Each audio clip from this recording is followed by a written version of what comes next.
Bienvenue à cette 8e émission sur les films de l'abbé Maurice Proulx. Aujourd'hui, je vous présente d'abord un film sur un thème dont nous avons déjà parlé, la politique et les routes.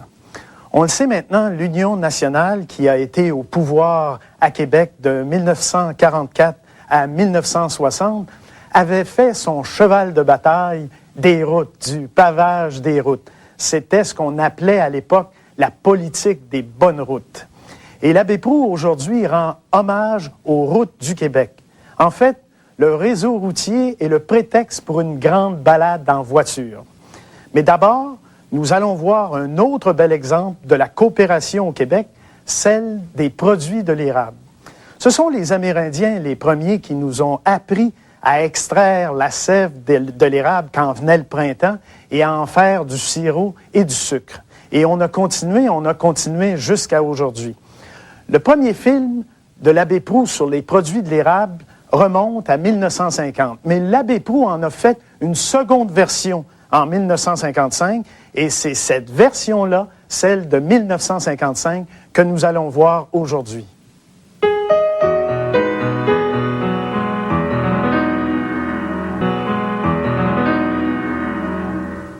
Ce n'est pas la première fois que l'on aborde au cours de cette série le thème de la coopération. Aujourd'hui, voici un autre bel exemple du succès de la coopération au Québec. Et cet exemple-là porte sur les produits de l'érable. Jusqu'en 1923, les produits de l'érable que l'on retrouvait sur nos marchés étaient de qualité variable. C'est-à-dire qu'on pouvait, comme ça, acheter du sirop de première qualité, comme on pouvait aussi tomber, comme on le disait à l'époque, sur du sirop de poteau. Et en 1924, un fonctionnaire du ministère de l'Agriculture du Québec, Cyril Vaillancourt, a fondé la première coopérative de producteurs de sucre d'érable. Et rapidement, l'ensemble des producteurs se sont joints à cette coopérative-là. Et le premier film d'aujourd'hui nous montre comment on s'y est pris pour avoir des produits de l'érable de première qualité sur nos marchés, surtout des produits de qualité stable. On regarde donc ensemble le film « Sucre d'érable et coopération » tourné en 1955. Quand l'automne québécois revêt son incomparable manteau de couleurs, c'est l'érable qui donne au paysage les teintes les plus riches.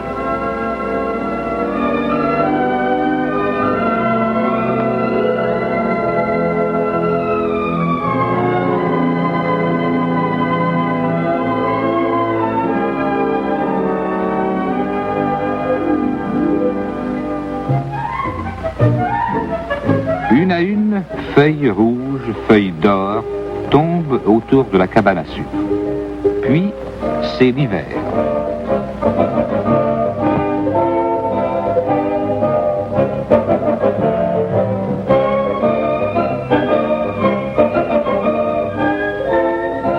Mais au printemps, dès que les ruisseaux percent la neige, la sève monte sous les écorces.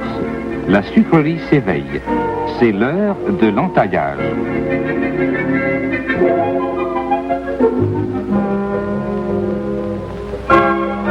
On entaille l'érable à l'endroit le plus sain, du côté du soleil, soit est-sud-ouest, en s'éloignant des entailles précédentes. 13/32 de pouce de diamètre, 1 pouce écart à 1 pouce et demi de profondeur, et tu enfonces le chalumeau ou boutrelle tout doucement, pour ne pas déchirer l'écorce.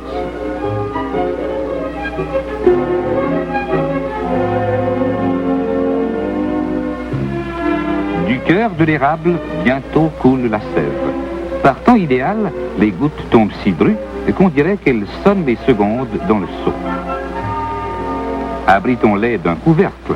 Ainsi, plus d'écorce ni de brindilles ni de pluie dans les seaux, et surtout plus de neige. C'est joli, hein?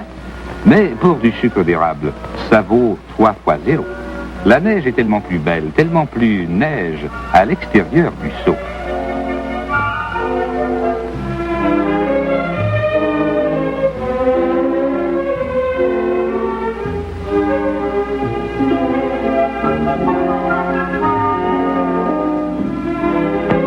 Ces gestes simples, centenaires, répétés dans plus de 20 000 érablières de la province, recueille la sève de 25 millions d'érables. Depuis longtemps, le cheval a appris lui aussi à courir les érables, sans jamais renverser le réservoir dans lequel les hommes vident leurs seaux. La tournée se fait tous les jours. Parfois, on en fait 2 dans une journée, si la sève est très abondante. Une bonne gelée la nuit, alternant avec un soleil radieux, provoque une montée plus forte de la sève généreuse.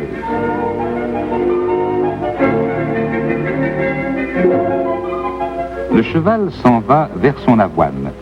Le sucrier pense à la sève. 97% d'eau, 3% de sucre. Que d'eau! Puis il mesure sa récolte. 3% de sucre là-dedans.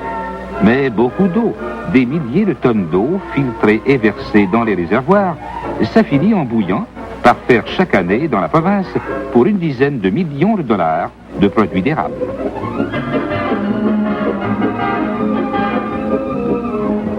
Dans l'évaporateur, la sève bout à gros bouillon, s'épaissit, devient sirop d'érable. En continuant l'évaporation plus longtemps, on obtiendra successivement de la tire, du sucre mou ou du sucre dur.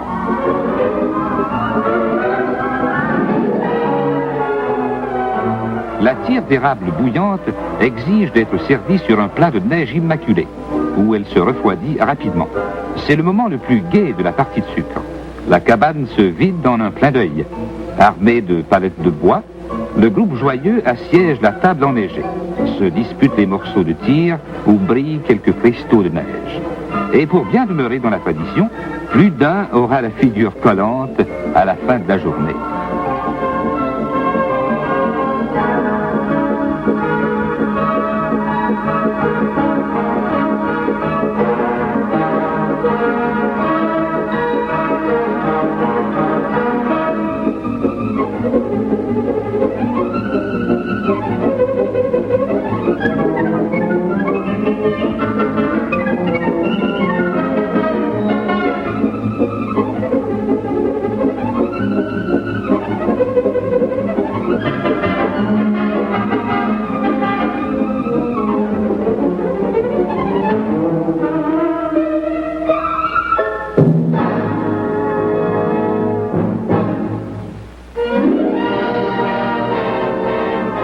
L'industrie centenaire des produits d'érable a débuté modestement. Chacun préparait et vendait sa production à sa guise. La qualité variable des produits finit par rendre le marché très instable. En 1924, branle-bas de combat, réorganisation. Monsieur Cyril Vaillancourt, du ministère provincial de l'Agriculture, aujourd'hui sénateur, fonde la première coopérative de producteurs de sucre d'érable. Elle compte 17 cultivateurs du comté de Dorchester. L'année suivante, un groupe de mégantiques vient grossir leur rang et peu après, un premier centre d'expédition est ouvert à Québec. Le mouvement est lancé. Dans ce bureau, se sont réglés les problèmes techniques ou administratifs qui assurent son expansion. 30 ans après sa fondation, la coopérative des producteurs de sucre d'érable de Québec compte plus de 5000 membres. Monsieur Alfred Brisson de Sainte-Sophie fut le premier président de la nouvelle société qui, en 1927, établissait son siège d'administration à Lévis.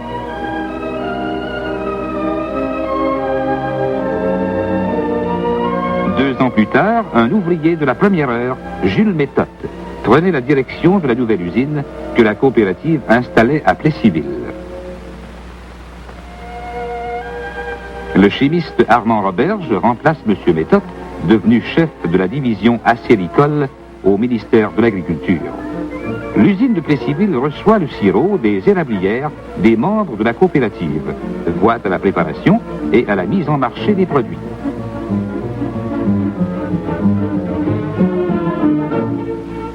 Les barils du sirop sont numérotés et enregistrés au nom du producteur dès leur entrée à l'usine.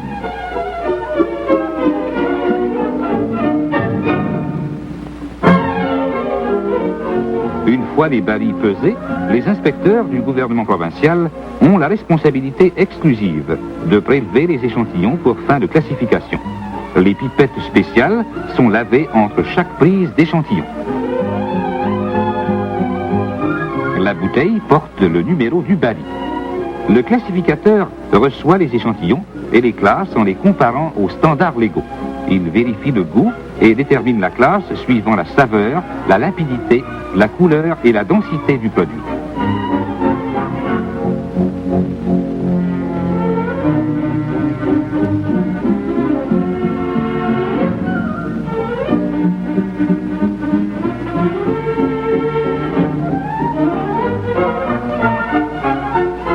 Il y a 5 classes de sirop. Canada Choix, Canada Clair, Canada Medium, Canada Ambré et Canada Foncé, correspondant aux lettres AA, A, B, C, D.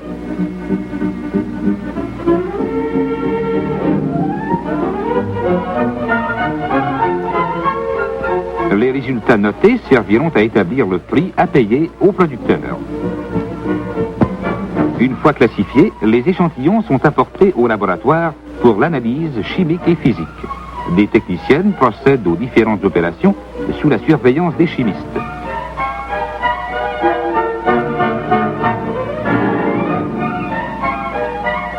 Le réfractomètre permet de mesurer dans une seule goutte la densité du sirop, qui doit contenir environ 66% de sucre.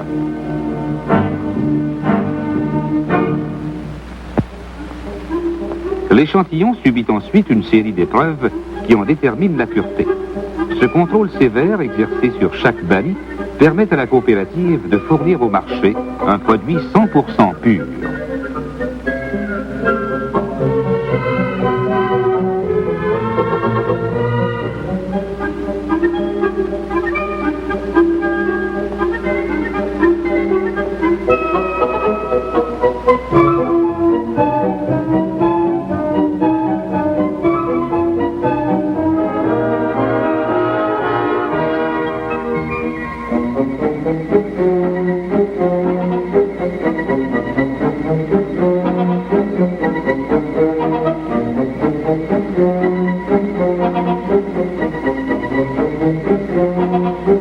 Pour contrôler l'authenticité des produits, des solutions de sirop d'érable et d'eau sont versées dans un cylindre où plongent 2 électrodes de platine.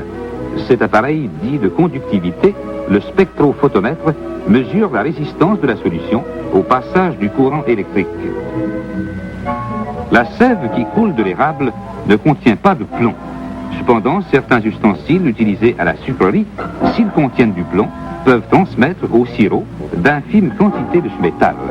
La coopérative s'est donc équipée pour déceler et faire disparaître toute trace de plomb des produits qui pourraient en contenir. Le laboratoire de chimie, dirigé par M. Charles-Édouard Landry, contrôle donc scientifiquement toute la production. Ces rapports serviront à établir la valeur du produit reçu et à déterminer son utilisation. Les barils entreposés suivant leur qualité ne seront utilisés qu'avec l'autorisation du laboratoire. Tout le sirop utilisé dans les produits de la coopérative est préalablement filtré.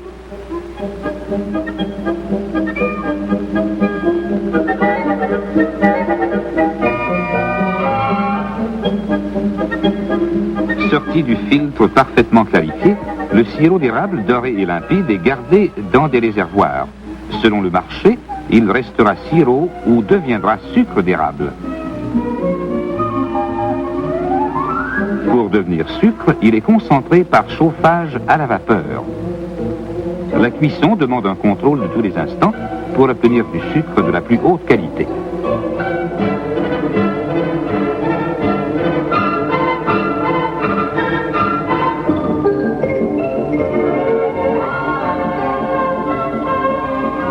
Comme la concentration augmente, la température s'élève et s'enregistre sur le thermomètre de contrôle.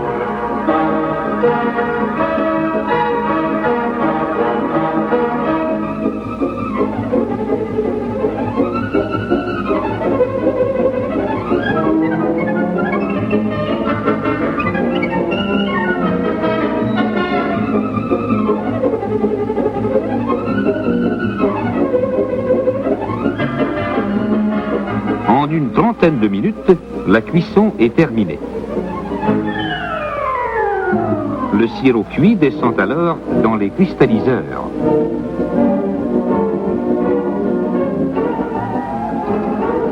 Sous l'action refroidissante des pales, de fins cristaux de sucre commencent à se former.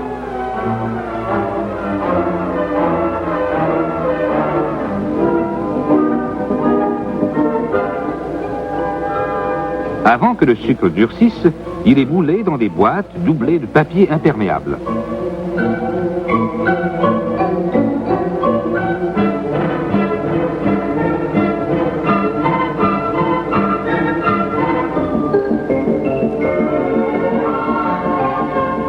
Sur le convoyeur, les pains de sucre de 70 livres s'en vont pour 24 heures à la chambre froide.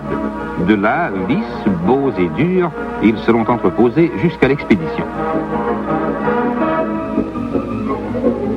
Grâce à la coopération et aux méthodes scientifiques, on offrira aux consommateurs un produit uniforme et pur qui fait prime sur le marché mondial. Une grande partie de la production est vendue sous forme de sucre. Cependant, une certaine quantité de sirop est mise en bidon et en bouteille.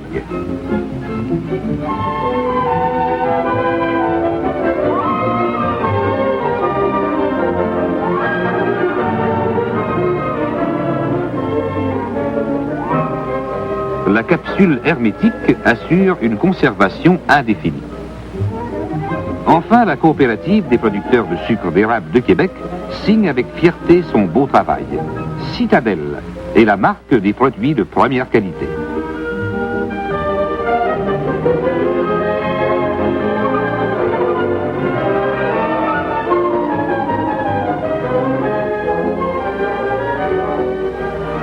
Les caisses de sirop contiennent 12 bouteilles de 32 onces ou 24 de 16 onces. La même machine, munie d'un autre dispositif d'embouteillage, remplit de sirop des bidons métalliques que certains acheteurs préfèrent aux bouteilles de verre.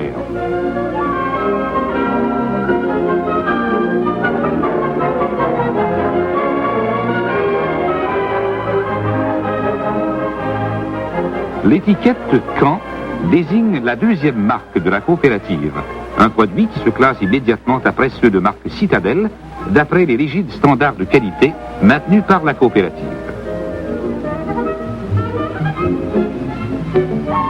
Des moules de caoutchouc forment les pains de sucre d'1 livre que vend l'épicier du coin. Les laboratoires modernes, l'usine étincelante, n'ont pas relégué dans l'ombre les délicieux petits cœurs en sucre du pays. Les moules de caoutchouc ont pu remplacer les vieux moules de bois, les petits cœurs et les feuilles d'érable être faits en série. La vieille tradition des sucriers est demeurée la même et se continue dans un produit de meilleure qualité.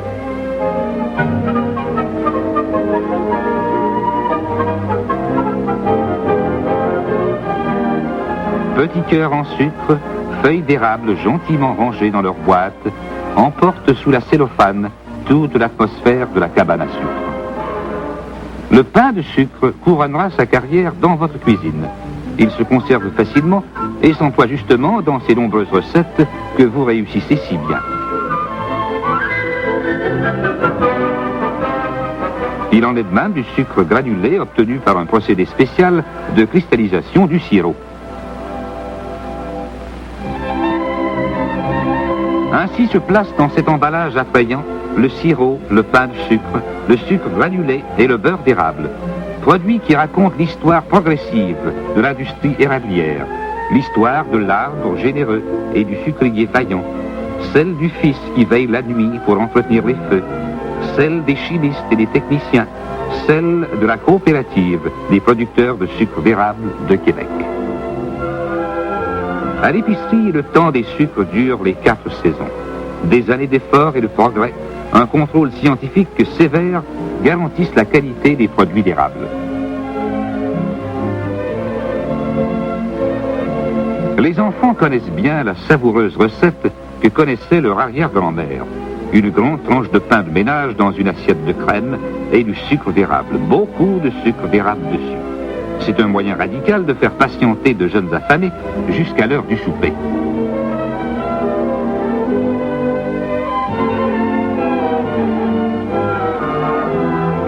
Vous aurez de la crème à la glace si vous êtes sage. Alors on a été sage, mais on a demandé du sirop d'érable en plus. On a beau être des enfants, Ça n'empêche pas d'aimer les bonnes choses.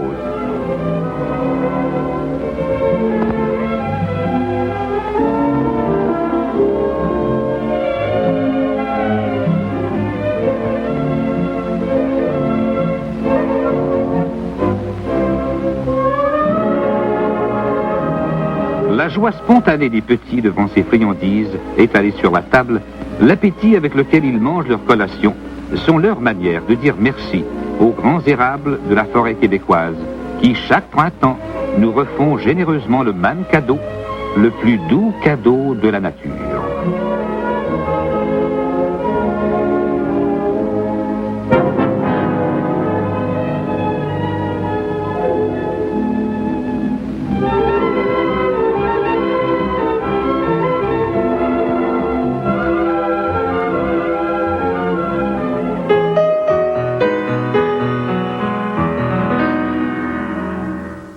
Pour le prochain film, voici un autre thème cher à l'abbé Maurice Proulx, les routes du Québec.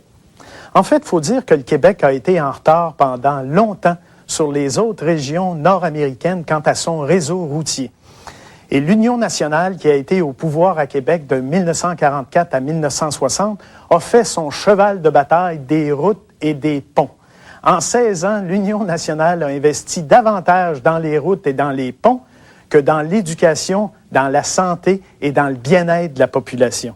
Et en 16 ans, justement, le nombre de kilomètres de routes asphaltées a triplé entre 1944 et 1960. C'était même une occasion de patronage. On répétait que si on ne votait pas du bon bord, on pouvait rouler longtemps encore sur des routes de terre. Je vous présente maintenant la version intégrale d'un film de l'abbé Proulx tourné en 1951 sur les belles routes du Québec. C'est une commande de l'Office de publicité du Québec. En fait, l'idée, c'est de vendre le réseau routier québécois. On visite à peu près toutes les régions et justement, le réseau routier est un prétexte à une grande balade en voiture. La première route, celle de la découverte, c'est l'eau. Par elle, les Blancs découvrirent le pays. Le Saint-Laurent leur livra son littoral piéton.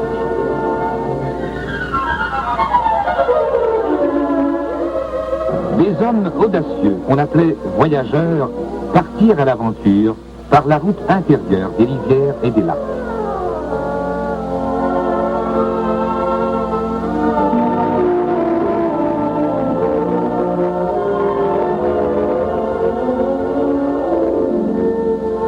La forêt recula devant les défricheurs. Une vie rude commençait, une belle vie. L'homme labourait la terre neuve.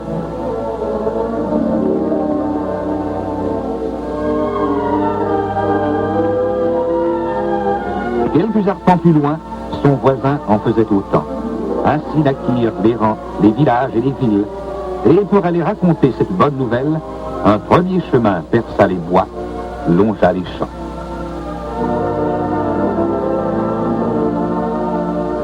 Puis arriva ce monstre, mangeur d'espace et écraseur de poules, l'auto.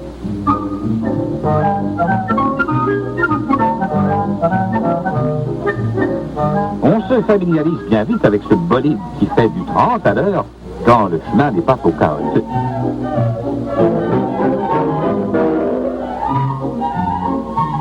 Mais devant l'importance du transport routier, la route se redresse, s'allonge, se modernise.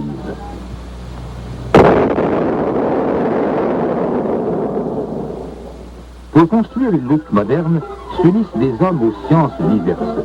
Une fois le tracé de la route défini par les ingénieurs, l'arpenteur et son équipe font un relevé très exact du terrain.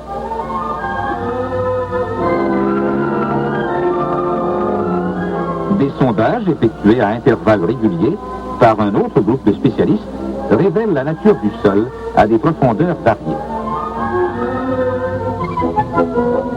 Les moustiques, paraît-il, font aussi des sondages. Tout le long du tracé, l'équipe prélève des échantillons du sol. Ils sont envoyés pour fin d'analyse au laboratoire du ministère provincial de la voirie.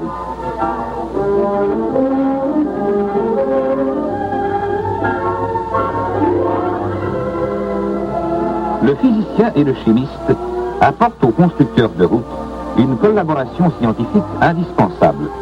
De leur laboratoire, ils participent à toutes les phases de la construction. Par leurs expériences, l'ingénieur connaîtra la consistance du terrain, son degré d'humidité, la qualité du gravier, du sable, la résistance du ciment, de l'asphalte et autres matériaux. Avec l'aide de ces hommes en blouse blanche qui vont de l'éprouvette au concasseur ou à l'usine d'asphalte miniature, il construira une belle route, une bonne route.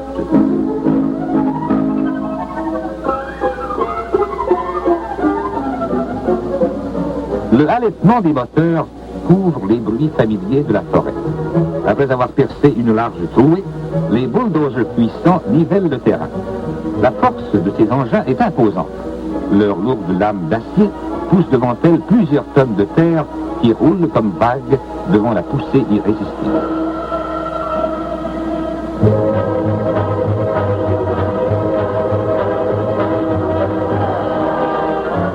« 45 000 livres d'acier se cabrent au simple commandement d'une manette. Du doigté, de l'œil, du nerf et un physique à toute épreuve. Voilà le dompteur de ce mastodonte.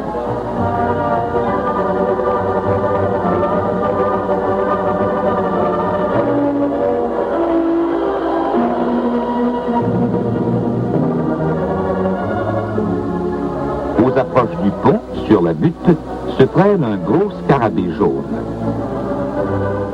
Voyez-moi ça. C'est tout en puissance et en souplesse. J'allais dire en muscle.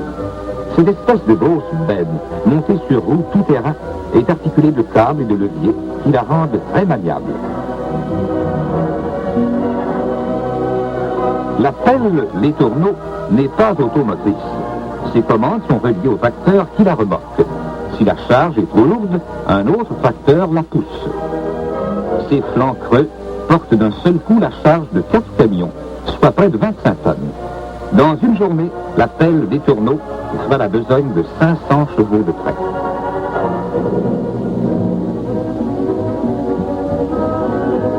Quand la colline rocheuse affirma « on ne passe pas », l'ingénieur répondit « dynamite ». Alors les hommes ont employé leur foreuse et dans la chaleur et la poussière de pierre, ils vident les soubresauts de la bêche. La charge de chaque trou est soigneusement déterminée suivant la dureté du roc, l'inclinaison des veines et la direction de l'explosion. Dynamiter est un art où l'expérience s'entoure des plus grandes précautions. Sur le chantier désert, 2 hommes glissent dans les trous les derniers bâtons de dynamite.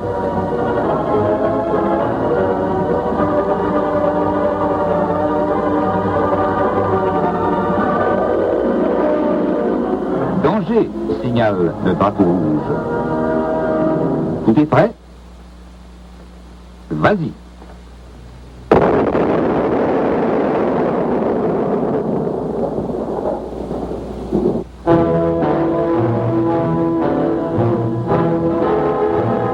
Cette explosion spectaculaire, cette voltige des quartiers de roc, signifie pour l'automobiliste une courbe de moins.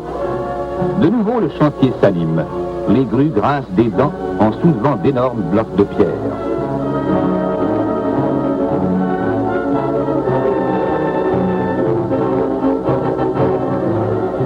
Servis par une machinerie moderne et adéquate, les constructeurs de routes savent vaincre les obstacles.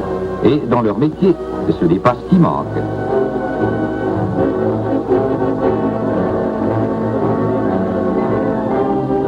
En certains points, le tracé de la nouvelle route passera à l'endroit même de l'ancienne.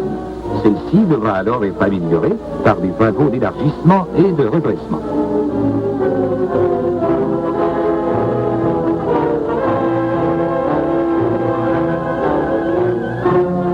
Ainsi, une courbe inévitable deviendra plus large et moins raide. Ou encore, perché sur sa niveleuse, un ouvrier élargira le fossé qui doit drainer la route. Si un ruisseau semble vouloir barrer le chemin, il sera enjambé par un ponceau de béton.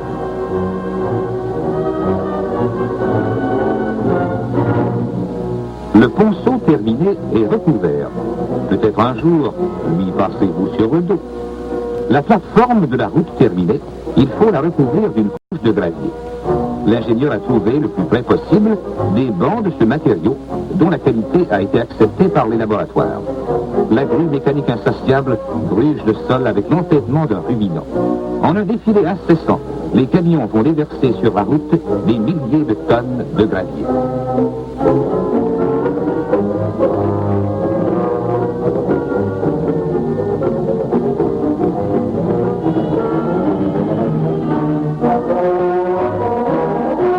Le gravier est étendu par les niveleuses qui profilent la route, lui donnent sa forme bombée définitive, assurant l'écoulement des eaux de pluie.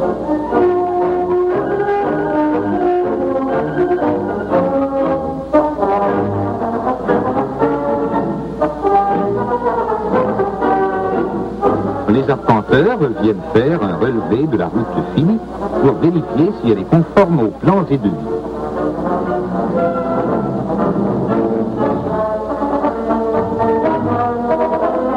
Le chemin, enfin terminé, est prêt à recevoir son revêtement d'asphalte. L'asphalte, c'est comme le velours de la route. Malgré leurs vastes proportions, les usines qui le fabriquent sont démontables et peuvent alimenter sur place les chantiers les plus éloignés. Le sable et la pierre concassée sont tamisés, mélangés dans des proportions exactement définies et asséchés dans un grand tambour chauffé au rouge.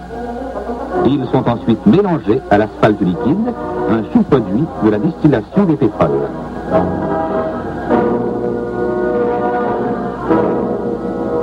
Au moins on peut dire qu'il y a des gens qui gagnent leur vie à broyer du noir, les fabricants d'asphalte.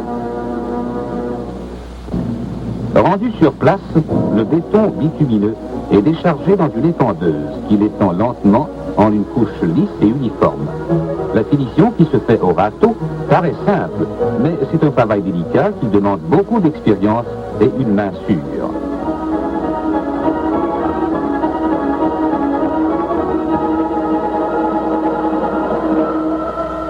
Le rouleau compresseur comprime l'asphalte et lui donne enfin cet aspect uni que nous connaissons tous. Le revêtement se faisant par bande, un côté de la route reste ouvert à la circulation. Certaines routes de grande communication sont construites en béton. Alors là, le matériel change. Pendant que le béton attrape le vertige dans un gros malaxeur, un fort papier goudronné est étendu sur la base ou infrastructure de la route. Une première couche de béton le recouvre.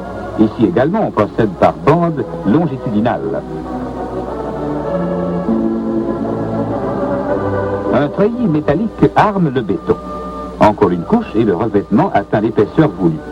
Alors, les ouvriers spécialisés font avancer ces ingénieuses machines qui nivellent et tassent si bien qu'il ne reste après qu'une chose à faire, attendre que ça durcisse.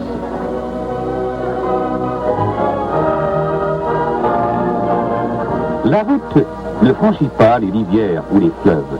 Elle s'arrête sur une rive, repart sur l'autre, confiante en cet indispensable trait d'union, le pont. Une quantité surprenante de barres et de tiges d'acier entre dans la construction d'un pont.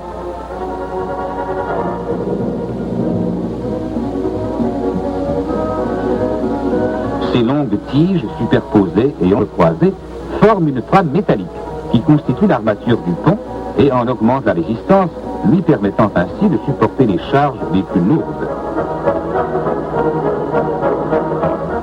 Toute une armada de petites bennes sur roues vient remplir de béton le coffrage, moule de bois dans lequel le béton va prendre forme.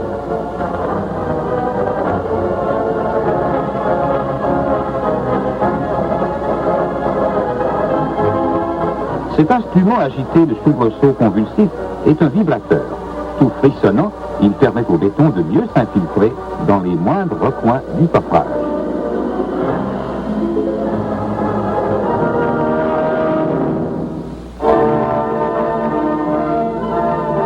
Le tablier, qui est la partie carrossable du pont, est bombé comme la route. Avec un gabarit de bois, on lui donne son profil définitif.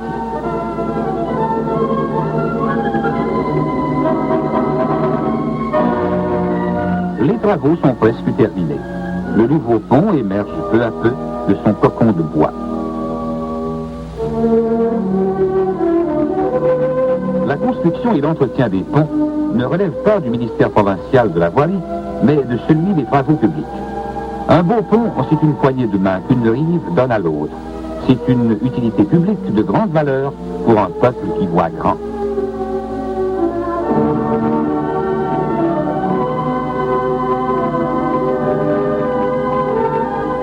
Pour décongestionner la circulation aux abords des grands centres, la route s'étale en ramifications.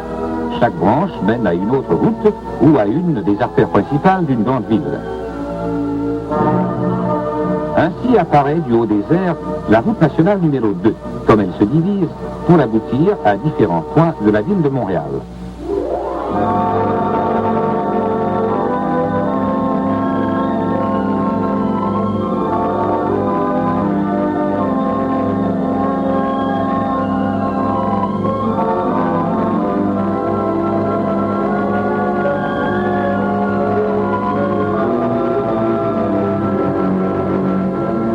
Montréal, métropole canadienne et 5e ville du continent américain, est située au cœur même de la province du Québec. Une vingtaine de routes importantes s'éloignent en rayon de la grande cité et la relient à toutes les régions. Le réseau routier provincial, comprenant routes de grande communication, routes secondaires améliorées et chemins de terre, atteint une longueur d'environ 45 000 milles pour desservir une population de 4 millions d'habitants dispersés dans la plus vaste province canadienne.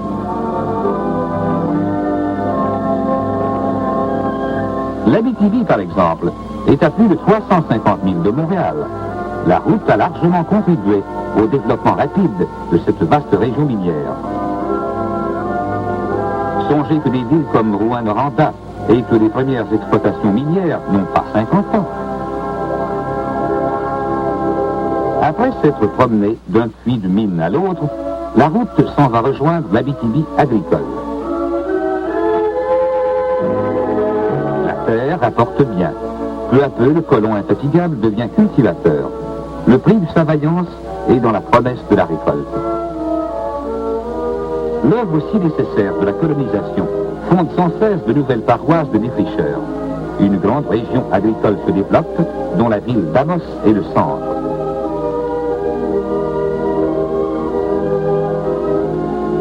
Qu'on l'assiège par la route ou par le fleuve, Québec, malgré sa citadelle et ses remparts, se laisse complaisamment conquérir.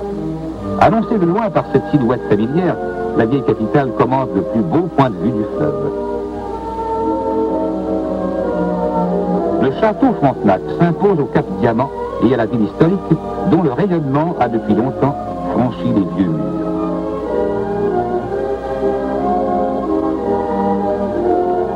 Quittant Québec par le nord, une bien belle route file sur 135 000 à la riche région du lac Saint-Jean.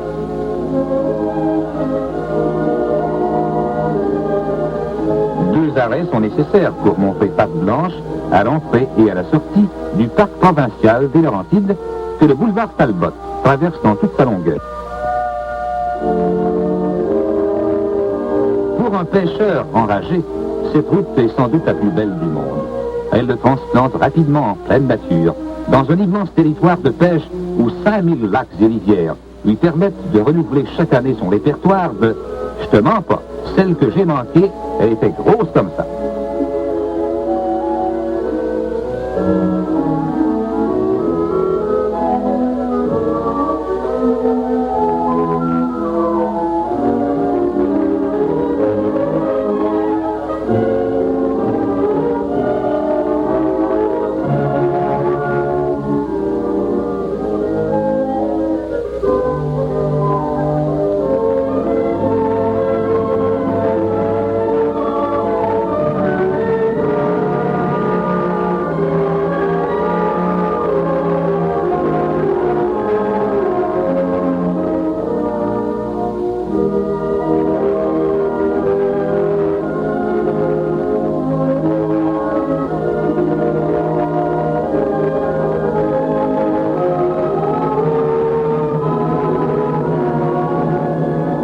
Celle-là, c'est la dernière. Suivant la loi en vrai sportif, le bon pêcheur prend sa large part, laissant grossir ses prises futures et celles des autres.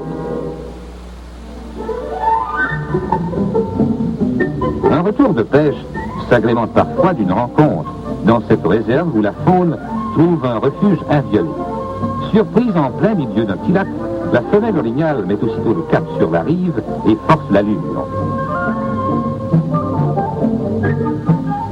Au rythme accéléré des avirons, le canot rejoint la ligne. Pourtant, jamais un coup de feu n'est tiré dans le parc.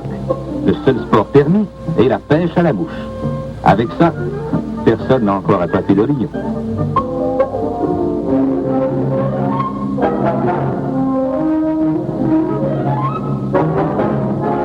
Mais la femelle orignale aime mieux se fier à ses grandes jambes. Au trot allongé, elle rejoint la sécurité des bois.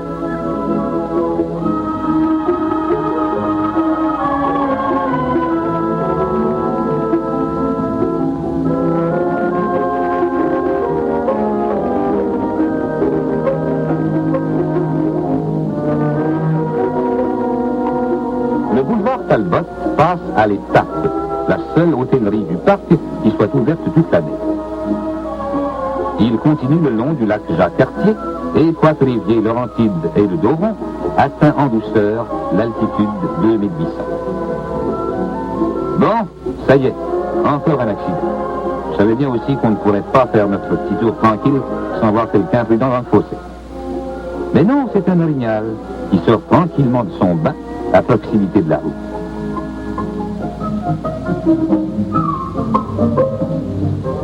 Ah, il a de l'allure celui-là avec son grand panache.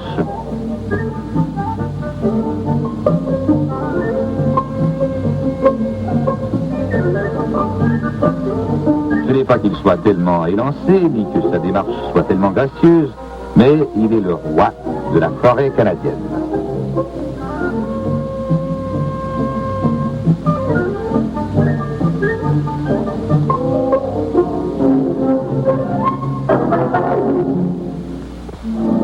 Ainsi va le boulevard Talbot, perçant la forêt, grimpant avec sûreté les collines, redescendant vers les plaines fertiles, pour s'arrêter à Chicoutimi, la grande ville du Saguenay. Une autre route se fraye dans le roc un passage à la dynamite et passe sur le premier pont d'aluminium au monde, construit à Arvida, près des usines productrices d'aluminium. Contenues par des barrages, les rivières fournissent aux industries une somme énorme d'énergie électrique.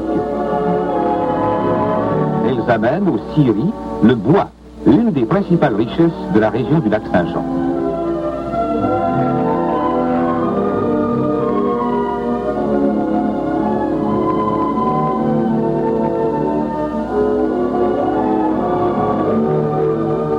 Le lac, si vaste qu'on n'en voit pas l'autre rive. Si vaste que le mot lac est bien trop petit pour lui. Les champs qui entourent cette mer intérieure sont fertiles. La route est toute fière de s'y promener. Elle joue un beau rôle dans la prospérité de l'agriculteur québécois.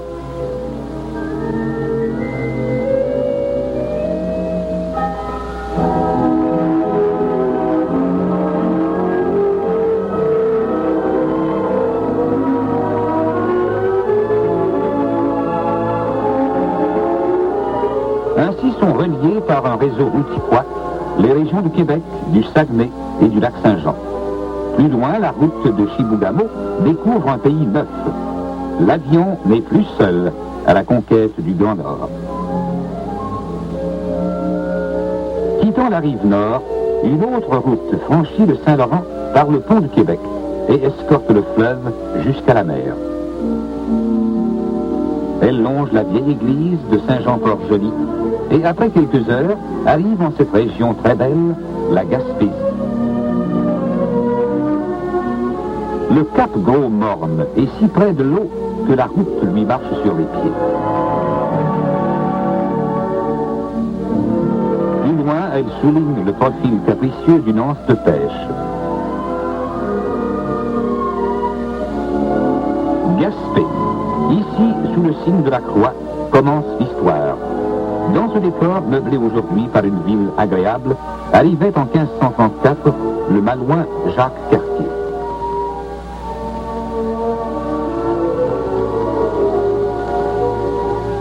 Une cour courbe dévoile soudain ce grand attrait touristique de la Gaspésie, le rocher percé.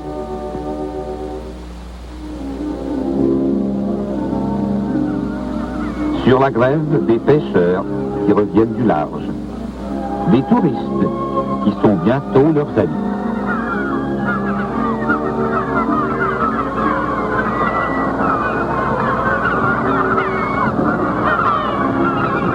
Pratiquant l'un des plus vieux métiers du monde, les pêcheurs à percer semblent des personnages de tableaux évoluant sur un fond de toile unique.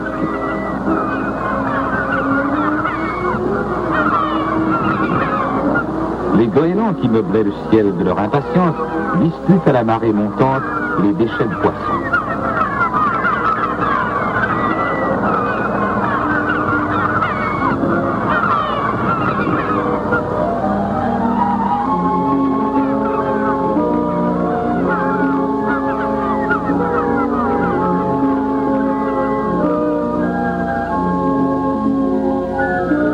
Du haut du pic de l'Aurore, voilà le rocher fameux, le village qui s'endort avant la montagne, et l'île Bonaventure, refuge des oiseaux sans nombre.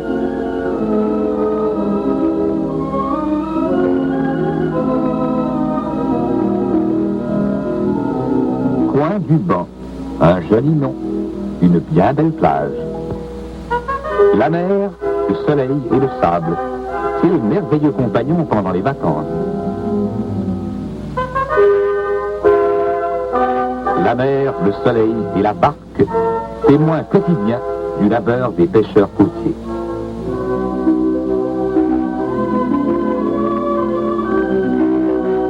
La route de ceinture de la Gaspésie se prolonge au fond de la baie des Chaleurs et, terminant la boucle, rejoint le fleuve Saint-Laurent par la vallée de la Matapédia.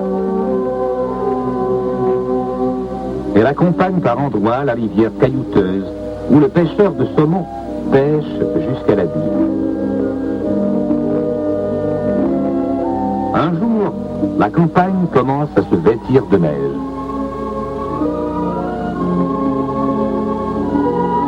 L'hiver québécois est long et la neige abondante. La gratte à cheval est bien utile pour relier la ferme au grand chemin. Quand les clôtures des champs sont ensevelies, l'autoneige ne connaît plus de frontières. Mais pour maintenir ouvertes les routes de grande communication, un outillage efficace est mobilisé. La neige met sans façon des œillères blanches aux automobilistes et, sans pitié pour le garagiste, tient l'essence au frais.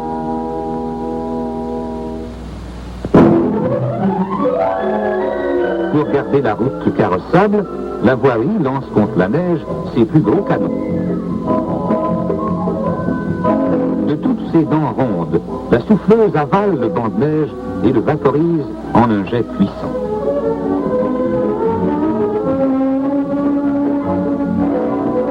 Quand la tempête a décidément tout bouché, tout bloqué, souffleuse, gratte et chasse-neige s'unissent, gigantesque instrument d'orchestre, attaquant tous ensemble une ouverture.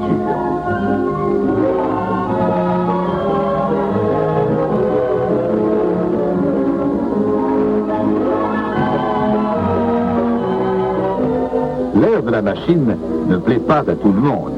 Le déblaiement à la petite pelle conserve de fidèles partisans.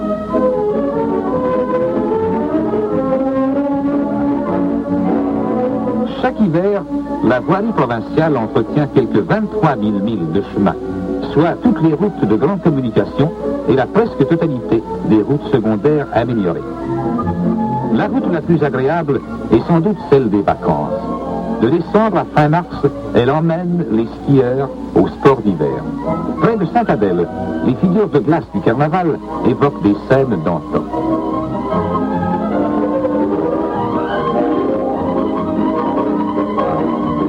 Toute la région du nord de Montréal est un vaste centre de ski.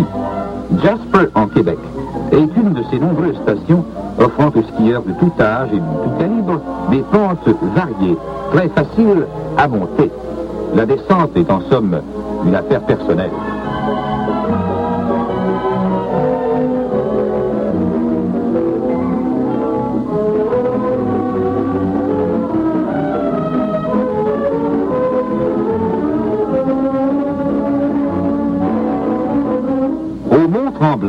Le télésiège vous fait faire une promenade aérienne confortable et sûre.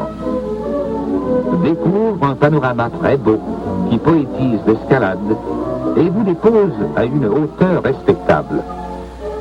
Si cela n'atteint pas vos capacités, continuez. Le sommet n'est pas loin.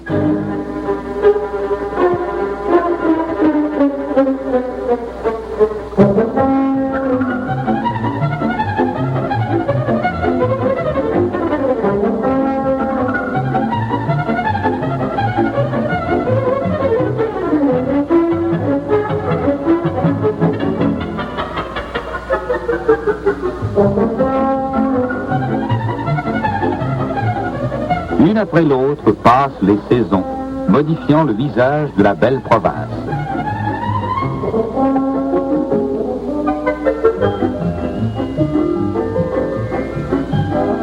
Printemps, la saison des couleurs nouvelles. On reprend la douce habitude de s'attarder sur le porche de l'église. Saison des lacs plus bleus, des routes plus invitantes qui conduisent à l'été.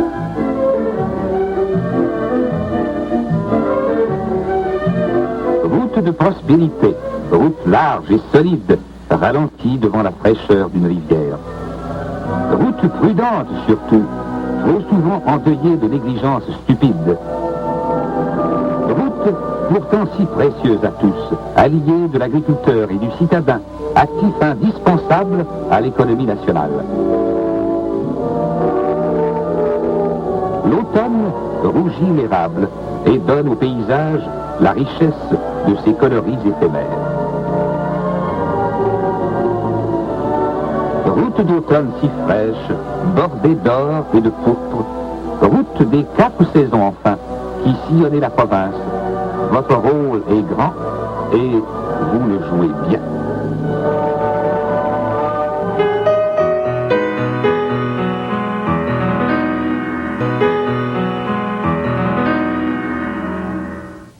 Lors de notre prochaine rencontre, je vous présenterai un thème que l'on abordera pour la première fois au cours de cette série. On va regarder un film de l'abbé Proulx à la gloire de la médecine et des médecins à la veille de la Révolution tranquille. Un film tourné en 1959. Ne manquez pas ce prochain rendez-vous avec les films de l'abbé Maurice Proulx.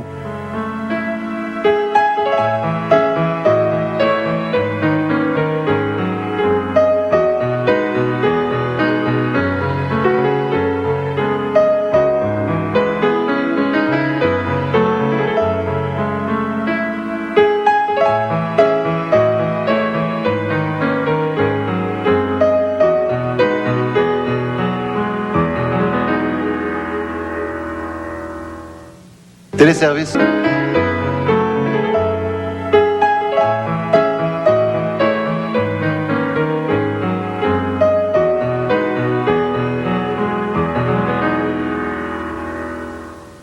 Depuis le début de cette série de films de l'abbé Maurice Proulx, on s'est promené pas mal. On est allé au Saguenay-Lac-Saint-Jean faire une grande visite touristique des lieux.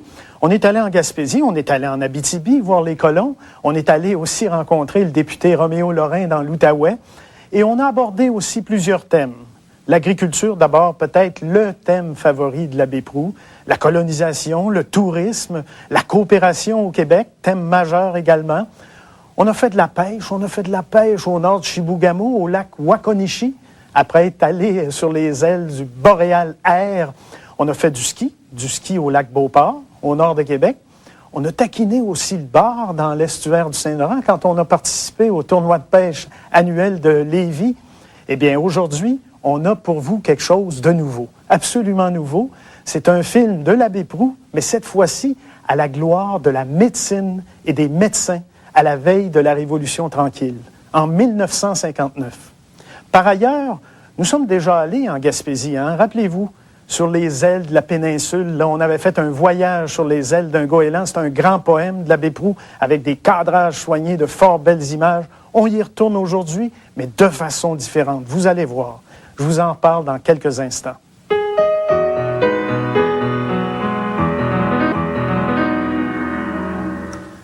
Depuis le début de cette série de films de l'abbé Maurice Proulx, nous sommes déjà allés en Gaspésie. Hein? Rappelez-vous le film « Les ailes de la péninsule ». nous y allions sur les ailes d'un goéland. Eh bien, on y retourne aujourd'hui. On y retourne, c'est un des coins favoris de l'abbé Proulx. Il a même fait 12 films sur la Gaspésie. La Gaspésie, en langue indienne, ça veut dire « le bout de la terre ». Vous allez voir que c'est aussi le pays de la mer, le pays de la forêt, le pays des lacs et des rivières. On va se rendre faire sécher la morue sur les vignots, pêcher le saumon, voir le caribou du mont Albert, visiter également Murdochville, là où il y a eu une grande grève là, au sein des mineurs. On va aller à Murdochville. C'est le film « La Gaspésie pittoresque » qui a été tourné il y a 33 ans. De temps à autre, peut-être que vous remarquez la voix d'un narrateur, une voix que vous reconnaissez, c'est que l'abbé Proulx a toujours recours à des gens connus dans le métier, des vedettes plus ou moins. Et aujourd'hui, le narrateur du film, La Gaspésie pittoresque, eh bien, c'est le comédien René Caron. Une péninsule ceinturée de la frange des vagues. Gaspésie. À l'intérieur, du bois, des terres, du gibier et des mines. Sur la côte, quelques villes, des villages de pêcheurs et Percé. Il était une fois un village, assis entre la mer et le cirque des montagnes. Il aurait pu, il devint célèbre à cause des 3 têtes au vent. À cause du pic de l'aurore, plus haut que les goélands. À cause surtout du rocher, ce fameux rocher Percé. La route encercle la péninsule et je m'éloigne de Percé, sûr de le retrouver au bout de mon chemin.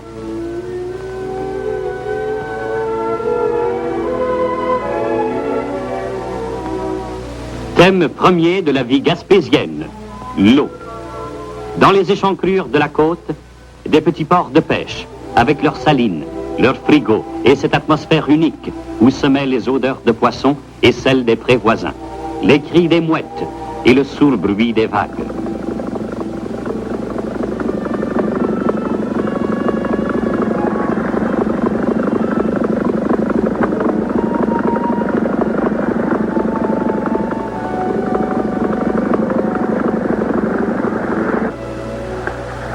Les morutiers ne scandent pas leur travail au seul rythme des heures de lumière.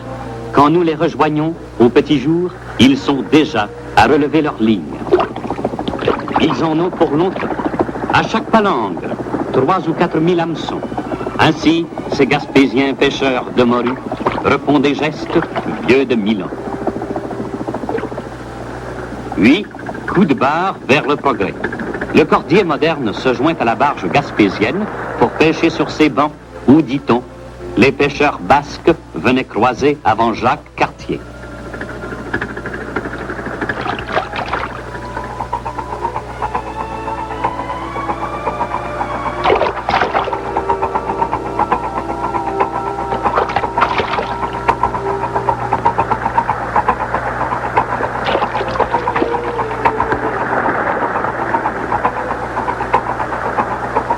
Si longue soit la ligne, on finit quand même par en voir le bout. Et quand les écheveaux bardés d'hameçons sont tous enroulés, quand la dernière bouée est hissée à bord, ça commence à sentir le retour.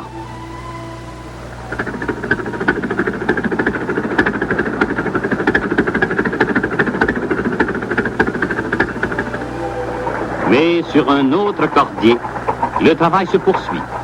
On met à la mer un chalut. Nous sommes sur le bateau de la station de biologie marine. Et le chalutage n'est qu'une expérience de plus. La nature des fonds permet-elle ici l'emploi du chalut? Le poisson est-il assez abondant? Faudra-t-il armer de plus gros bateaux et aller plus loin au large?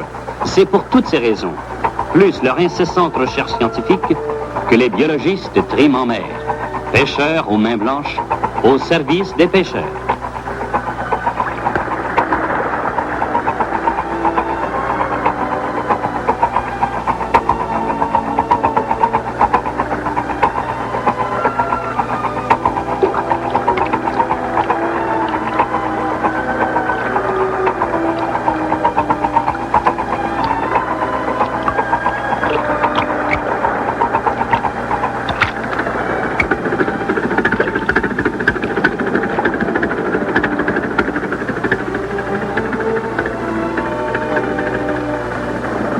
Bien assise dans l'eau, par le poids d'une bonne pêche, la barque vient accoster au quai de Grande-Rivière.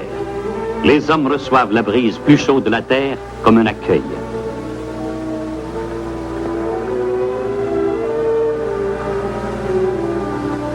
Les gamins, faisant leur dur apprentissage, se demandent pourquoi, après tant et tant de soupe qui fait grandir, ils ne sont pas encore marins.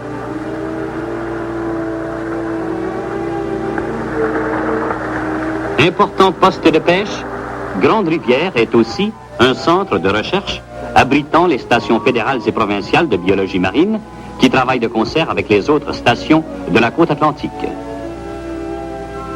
L'école provinciale d'apprentissage en pêcherie forme les futurs pêcheurs à leur beau métier. La pêche moderne exige plus qu'un simple appel du large. Le pêcheur est un industriel à son compte qui doit être capable à tous les points de vue de bien mener sa barque.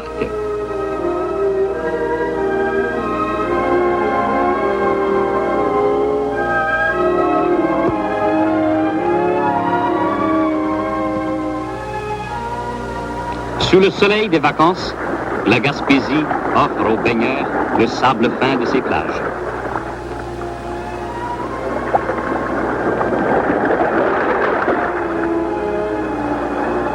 La Gaspésie industrielle peut s'identifier par la petite ville laborieuse de Chandler.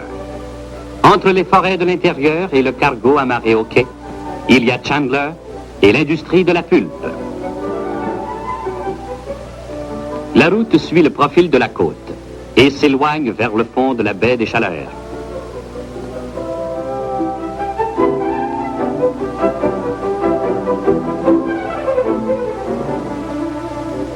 Près du quai de Port-Daniel, les habituelles falaises rouges se garnissent de masses rocheuses, à première vue sans intérêt, préhistoire au monde pétrifié des fossiles. Des amas de roches métamorphiques renferment des fossiles vieux de millions d'années, et plus d'un savant a fait un long voyage pour étudier sur place un vénérable petit caillou de Port-Daniel. Plus loin, le long de la baie, près du village de Maria, se trouve une réserve indienne. L'âge de guerre ne sert plus qu'à couper des joncs, avec lesquels l'Indien, traditionnellement habile, confectionne de jolis objets qu'il vend au bord de la route.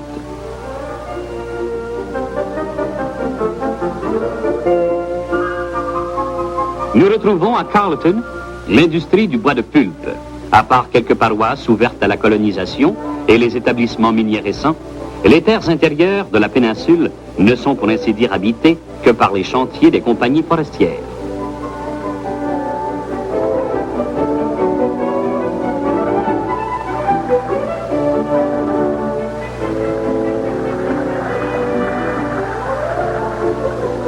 Carleton, gros village commercial et touristique, s'étend face à la baie au pied du mont Saint-Joseph.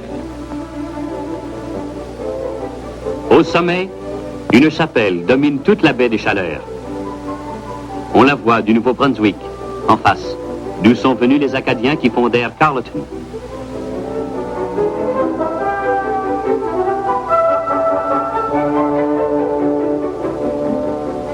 C'est un lieu de pèlerinage et un but pour les promeneurs, qui, rendus au sommet, n'ont que l'horizon pour limite.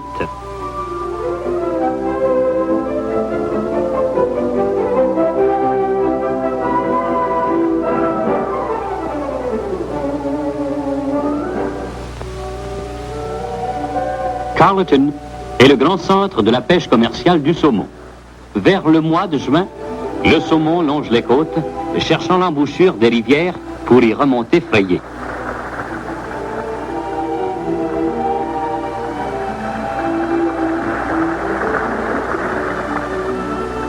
Se butant au filet tendu de la rive, il le remonte jusqu'à la trappe et se constitue lui-même prisonnier.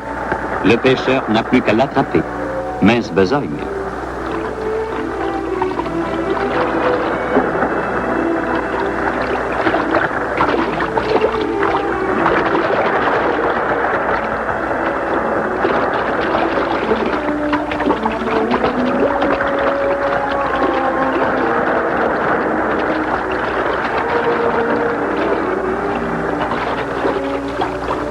Pour sauvegarder l'espèce, la loi limite la saison à 2 mois.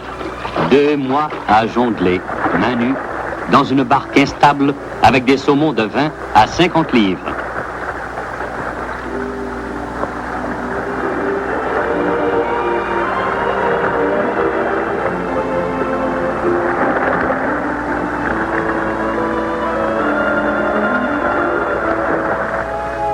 Tous les centres de pêche gaspésiens ont leur entrepôt frigorifique, où le poisson est gardé jusqu'à l'expédition vers les marchés urbains.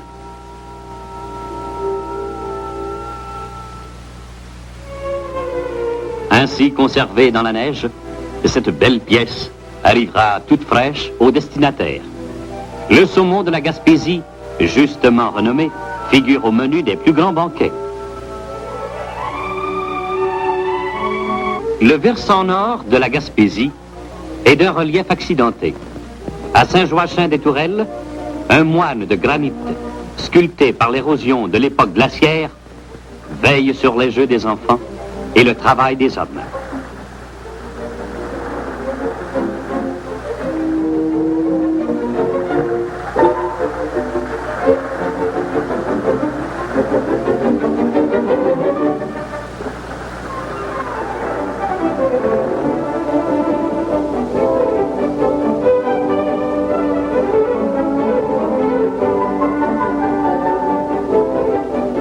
La montagne, parfois toute proche de la mer, laisse à peine la route passer à ses pieds.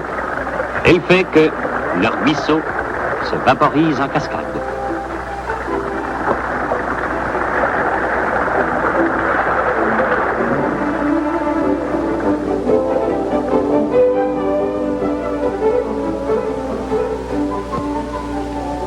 Des stratifications millénaires rident le cap Gros-Morne, patiemment édifié par le travail du temps.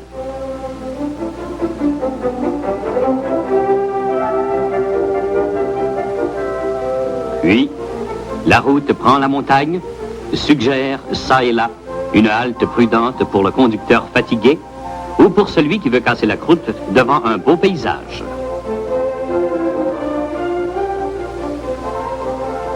Le village de Montlouis est niché au creux d'un amphithéâtre de forêt, face au spectacle toujours renouvelé de la mer.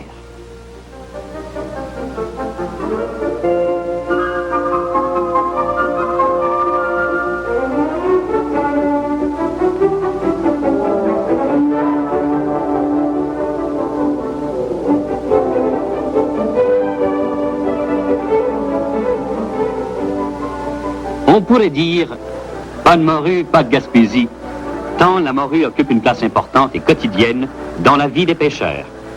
Sur les vigneaux, au grand soleil, on prépare cette morue salée puis séchée, une grande spécialité gaspésienne. Mais il faut tourner et retourner tous les jours d'incroyables quantités de morue, surveiller à toute heure sa qualité et prier pour qu'il fasse beau.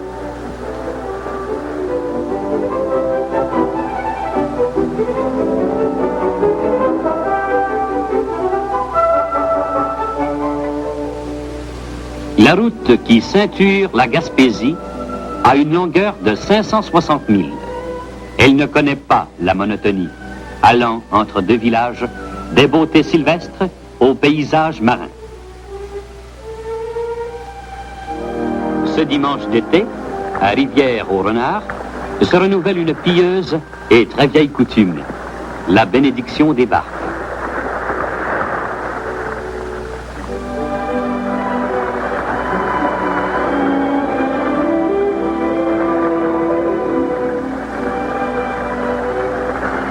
Prions pour que toujours la mer soit calme et généreuse, pour que soit protégé l'homme qui continue le métier même de Saint-Pierre, et que pour chaque départ, il y ait un retour.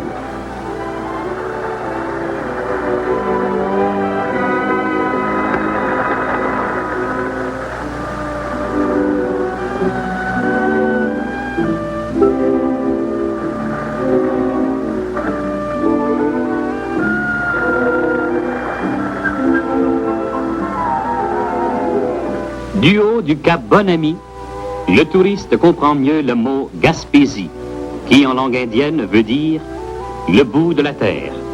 À mi-hauteur du cap, sur un plateau étroit qui surplombe la mer, un terrain de camping a été aménagé par le service provincial des parcs.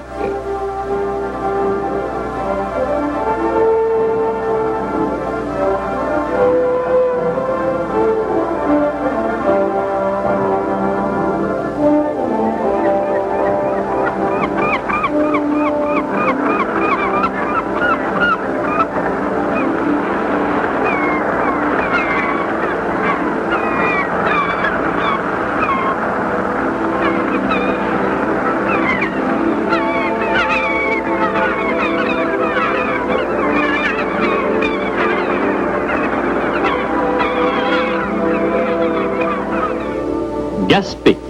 Ici, en 1534, le capitaine Jacques Cartier trouve un refuge contre la tempête et, plantant une croix, prend possession du Canada au nom du roi de France.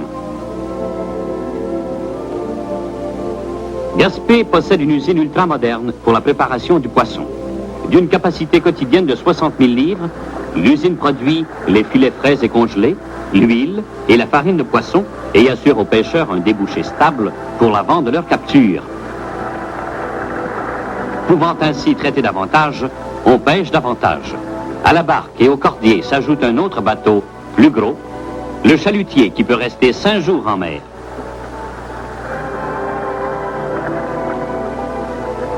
Les services de transport convergent vers Gaspé, qui marque la fin et le commencement des lignes de navigation côtière et du chemin de fer.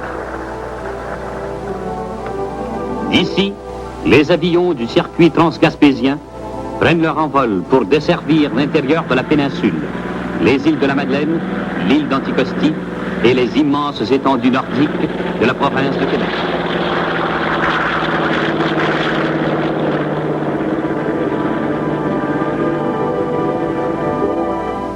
À Gaspé se trouvent aussi les établissements piscicoles du ministère provincial de la chasse et des pêcheries. La truite et le saumon s'y reproduisent pour les délices futures des pêcheurs à la ligne. Région maritime sur ses bords, la Gaspésie est à l'intérieur un pays de forêts, de lacs et de rivières, où la chasse et la pêche sont excellentes.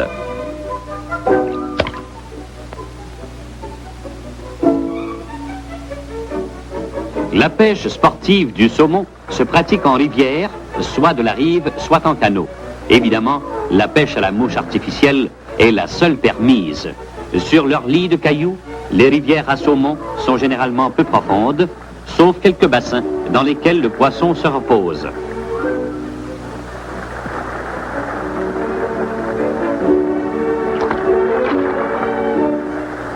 Quand le pêcheur a ferré son saumon, une longue lutte commence. Un fort saumon peut obliger son adversaire qui, en vrai sportif, se sert des plus petits agrès possibles à descendre un bon bout de rivière.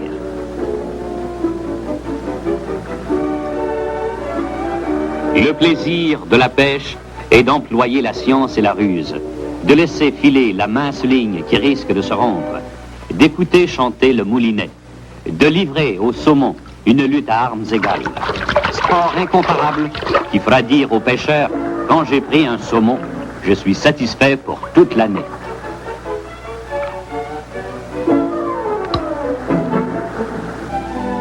Les plus hauts sommets de l'Est du Canada sont dans le parc de la Gaspésie.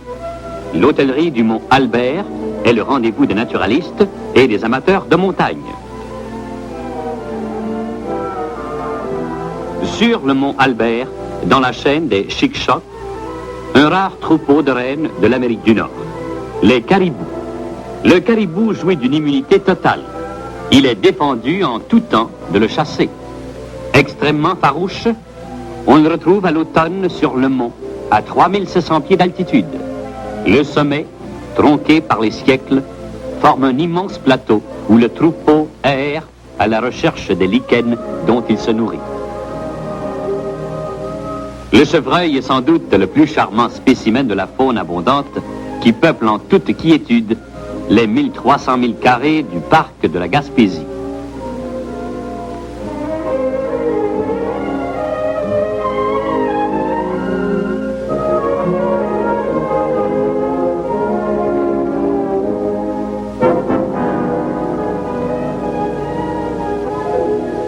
Quant à l'orignal, Il est sans contredit le roi de la forêt canadienne.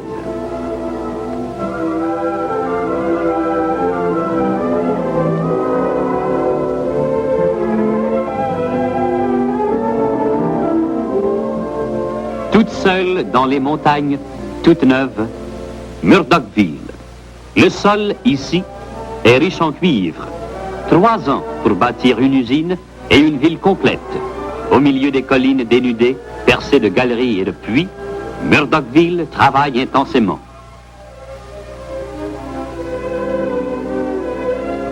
La route de la forêt a rejoint celle qui longe la mer.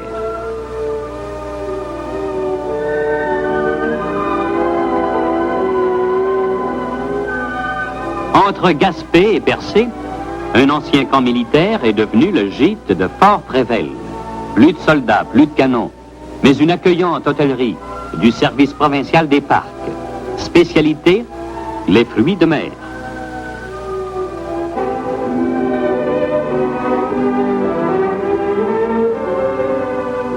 Au pied des montagnes, voici donc Percé. Ce n'est pas d'hier qu'il y a des touristes à Percé. Ils y venaient au siècle dernier, mais en bateau. Pas de route, pas de chemin de fer. Le visage de Percé n'était accueillant que du côté de la mer.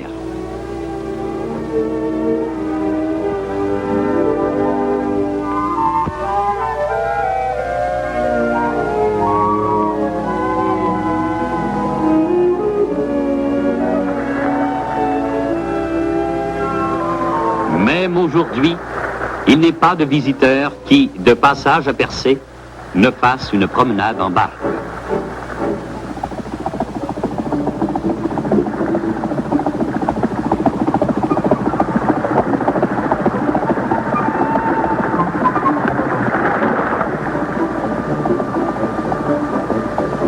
On vint à l'île Percé, où il y a un trou, écrit Champlain en 1603.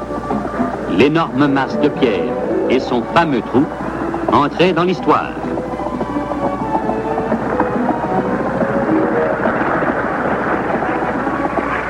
Les oiseaux sont si nombreux à l'île Bonaventure que les falaises semblent couvertes de neige tout l'été.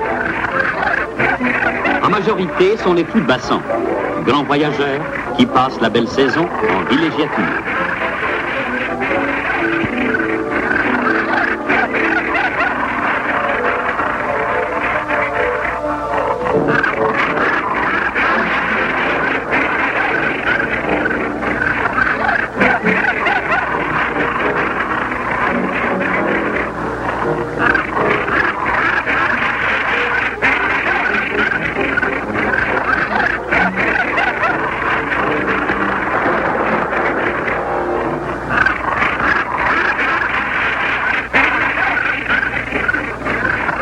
Départ pour la pêche.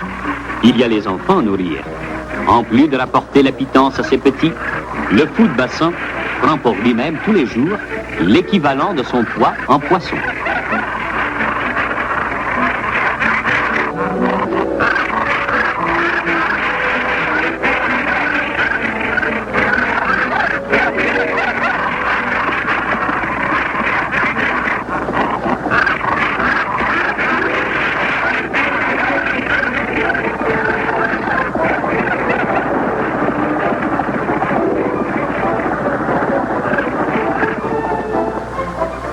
L'excursion autour de l'île Bonaventure se termine à Percé, au moment où rentrent du large les pêcheurs de morues. Leur bateau, bien ancré à l'abri du rocher, les hommes terminent aux dernières heures du jour le long travail commencé avant l'aube. Pour les goélands, c'est la curée. Spécialiste du grand nettoyage des grèves, les goélands passent toute l'année à Percé. Leurs cris accompagnent le dernier touriste qui part à l'automne et accueilleront le premier voyageur qui, l'été prochain, va s'offrir pour ses vacances le tour de la Gaspésie.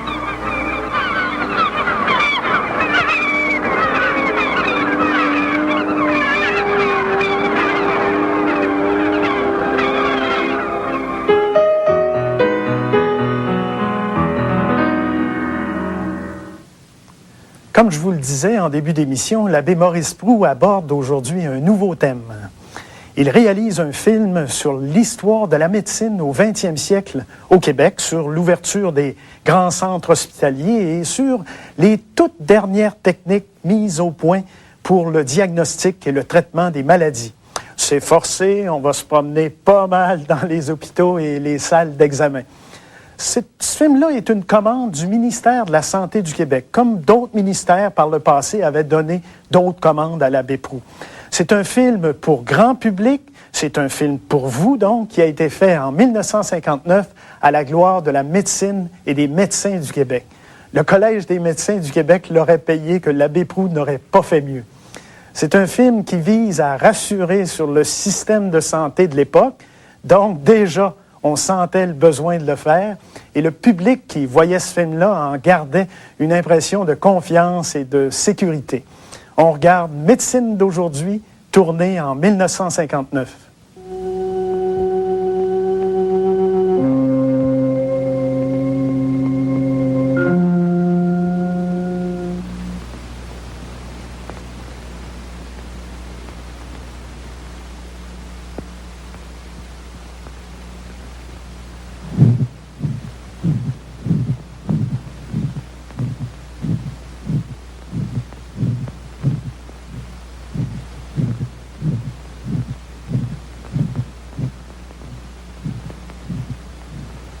Le cœur, hier encore frontière respectée de la chirurgie, n'évoque plus aujourd'hui la fatalité implacable des maladies logées à la source même de la vie.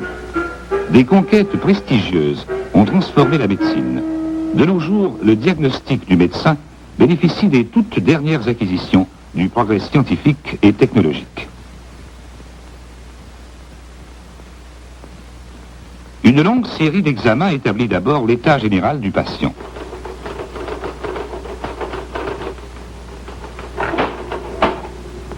La radiologie cardiaque traduit visuellement les symptômes décelés par le stéthoscope.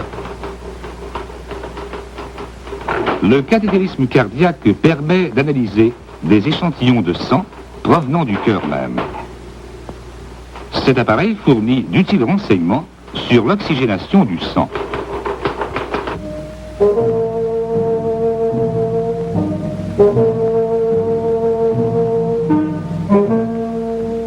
Grâce à la physiothérapie, le patient s'initie avant l'intervention aux exercices respiratoires qui accéléreront sa convalescence. Ces exercices ont pour but de lui enseigner à bien oxygéner ses poumons. On évite ainsi la formation de sécrétions dans les bronches après l'intervention. Une fois les examens préliminaires terminés, le bureau médical groupe médecins et spécialistes. Aujourd'hui, avec la haute spécialisation de la médecine, un grand hôpital compte aisément une quarantaine de spécialistes. Leur réunion a pour but d'assurer la synthèse des conclusions de chaque spécialité. Une synthèse qui respecte l'unité de l'organisme humain et l'intégrité de la personne. Ne voulant pas juger d'un cas anonyme, les membres du bureau médical tiennent à ce qu'on leur présente le patient en personne. Cette assemblée imposante de médecins et de spécialistes témoigne du prix que l'on attache dans nos hôpitaux à une vie humaine.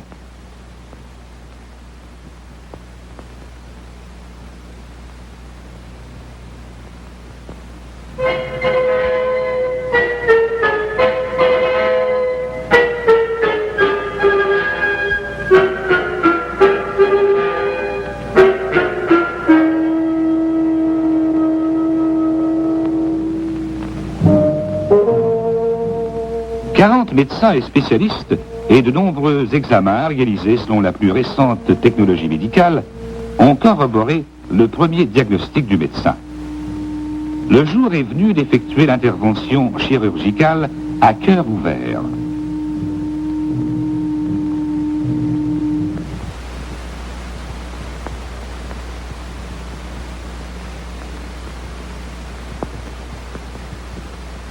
Il a fallu un essor prodigieux de la médecine pour que le chirurgien puisse s'aventurer ainsi au-delà de ce que l'on considérait hier encore les frontières de la vie.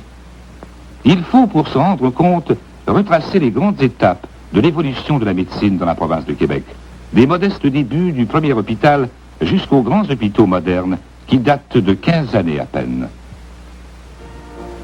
En 1639, les hospitalières du Précieux Sang débarquent en Nouvelle-France pour fonder le premier hôpital.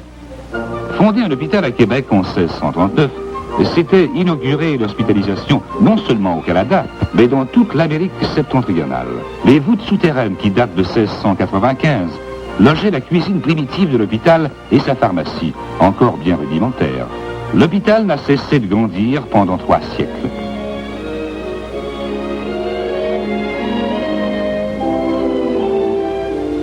L'année 1945 marque l'aboutissement d'une période d'évolution bien caractéristique de la situation générale des hôpitaux dans la province de Québec.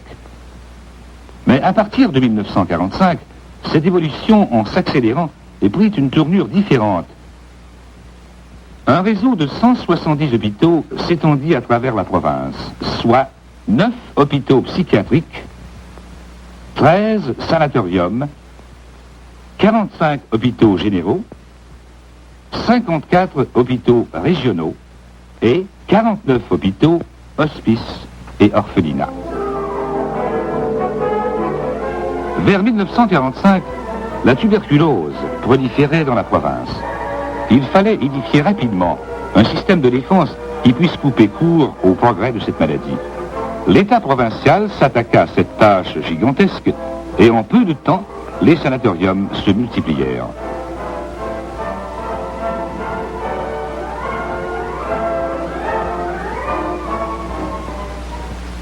Avant la découverte des antibiotiques, les cures de soleil et d'air pur jouaient un rôle efficace dans la lutte contre la tuberculose. Mais pour enrayer la contagion, il fallait pouvoir intervenir dès l'apparition des premiers symptômes. Pour cela, on mit sur pied un vaste réseau de dépistage qui s'étendit bientôt à toute la province. Le dépistage et le perfectionnement des traitements de la tuberculose ont vite diminué l'incidence des décès dus à cette maladie. Le graphique illustre la décroissance d'année en année du nombre des décès pour une période de 10 ans.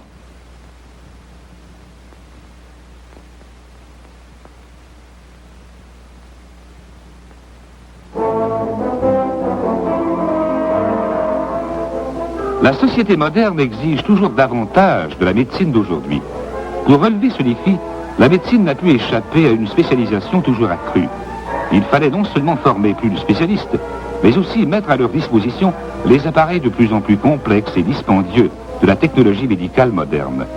Une ère nouvelle allait commencer, qui verrait surgir dans toutes les régions importantes de la province ces grands centres médicaux que sont devenus les hôpitaux généraux.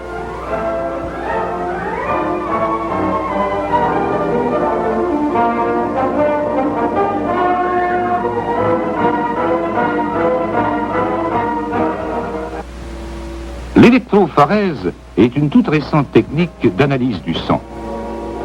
On dépose sur des bandelettes de papier des échantillons de sang dont les protéines ont été séparées sous l'influence d'un courant électrique.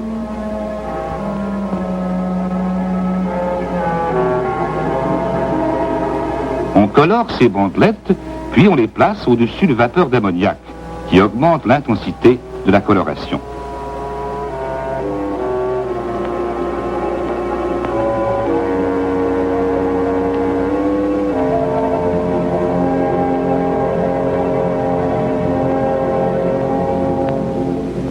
Cet appareil enregistre la concentration de certaines protéines et révèle ainsi certains états pathologiques.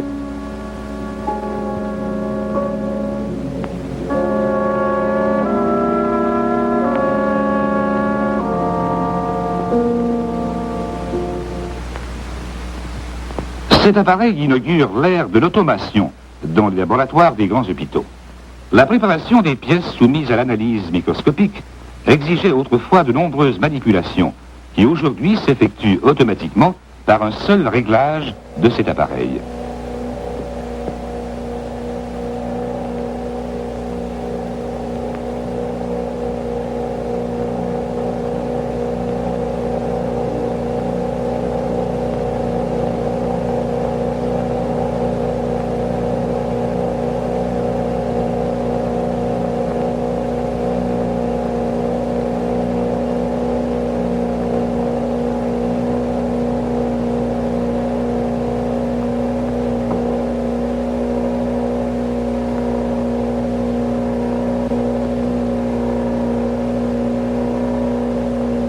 La caméra du tomographe, en décrivant un mouvement semi-circulaire, fournit plusieurs vues successives de la cage thoracique à des angles différents, ce qui permet de localiser une lésion à 1 cm près.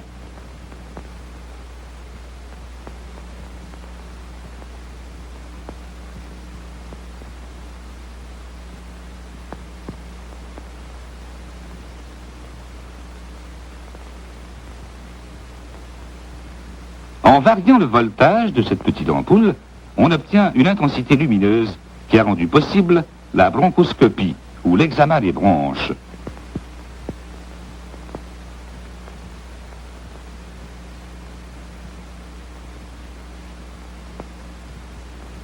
Dirigée par un tube qu'on introduit dans la trachée artère, cette lumière intense permet d'observer de près la paroi des bronches, directement ou sur pellicule.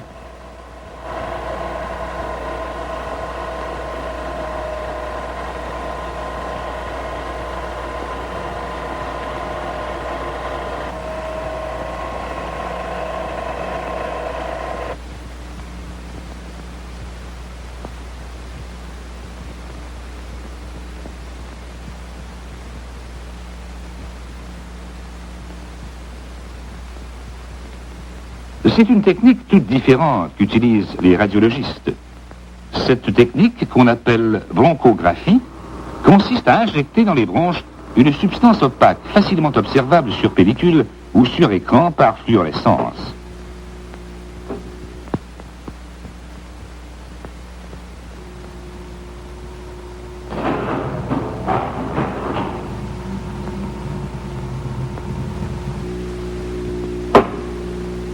Le tapis roulant, en imposant au patient un effort que l'on peut mesurer, fait ressortir des symptômes d'anomalie dissimulés au repos. Cet appareil caractérise bien l'apport de l'électronique à la technique médicale. Un de ses nombreux usages consiste à déceler les déficiences de la respiration ou de la pression intracardiaque.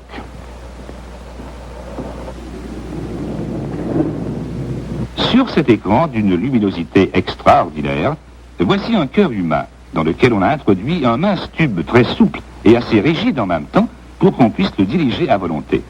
Ce tube qu'on appelle cathéter permet d'enregistrer électroniquement les différentes pressions dans les 4 compartiments du cœur, les oreillettes et les ventricules gauche et droit.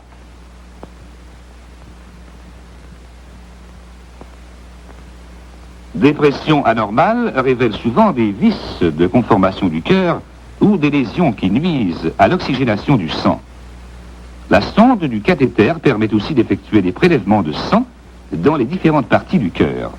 Ces prélèvements sont ensuite analysés au laboratoire et fournissent d'utiles renseignements sur l'oxygénation du sang.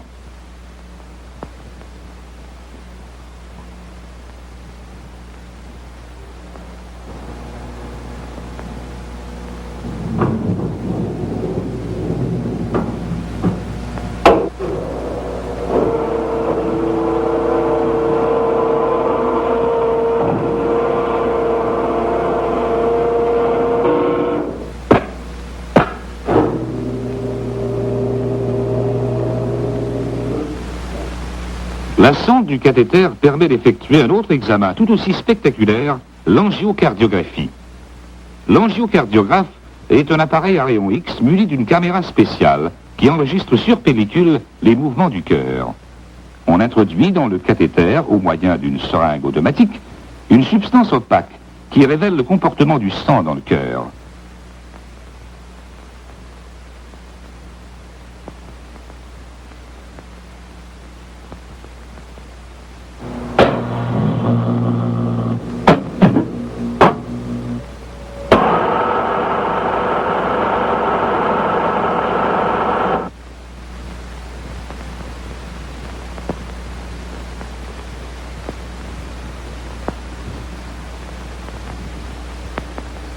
Révélé sur place, le film est ensuite projeté devant les spécialistes. La magie du cinéma qui permet d'arrêter le mouvement à volonté, d'en varier la vitesse ou de le reproduire toujours identique à lui-même constitue une précieuse documentation diagnostique.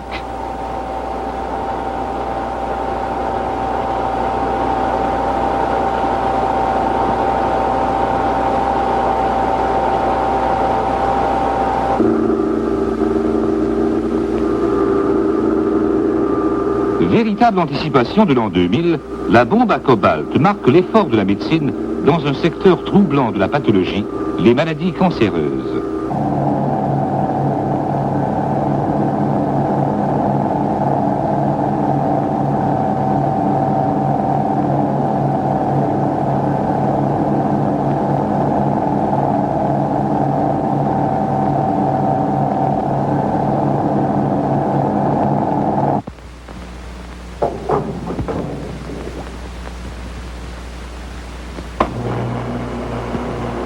On est souvent porté à croire que la chirurgie totalement aseptique a toujours existé.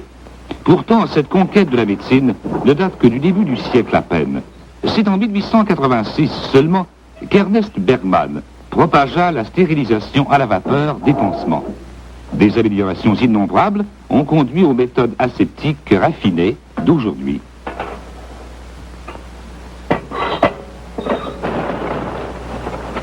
Les préparatifs d'une opération suivent un rituel impressionnant. La rigueur des règles de l'asepsie impose aux participants des gestes mystérieux pour les non-initiés. Depuis l'adoption vers 1886 de la stérilisation à vapeur des pansements, nombre de raffinements s'imposèrent pour composer l'appareil chirurgical d'aujourd'hui.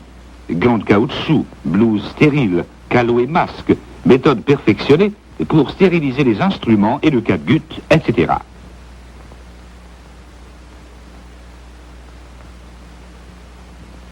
Vers 1848, un médecin écrivait au docteur Simpson, l'inventeur du chloroforme, « Avant le temps des anesthésies, le patient qui devait subir une opération était semblable à un criminel se préparant à être exécuté.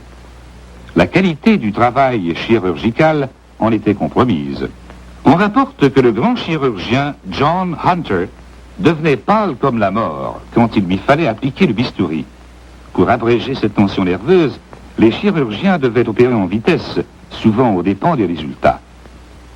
Les progrès fantastiques de l'anesthésiologie, spécialisation qui aurait pris naissance le jour où Sir Humphrey Davy découvrit les qualités anesthésiques du protoxyde d'azote, ont vraiment permis à l'homme de maîtriser la douleur. Elles ont aussi rendu possible les longues interventions chirurgicales d'aujourd'hui.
Voici un des miracles de la chirurgie moderne, un cœur artificiel qui va bientôt battre à la place du cœur organique dont la fonction vitale sera momentanément suspendue.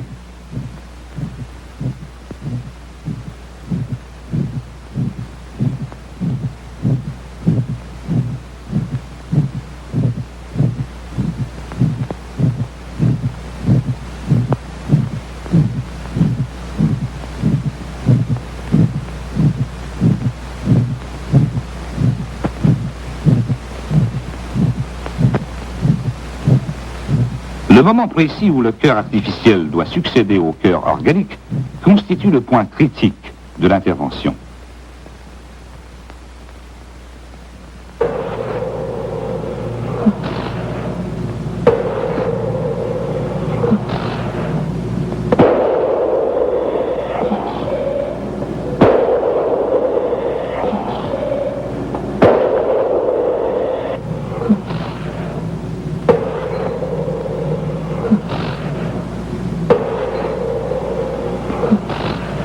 Le prodige est accompli. la fonction vitale du cœur est suspendue. Le bistouri pourra maintenant pénétrer à l'intérieur du cœur et les chirurgiens auront tout le loisir nécessaire pour réparer l'anomalie. Durant tout le temps de l'intervention, on pèse le sang perdu par le patient de façon à pouvoir combler cette perte.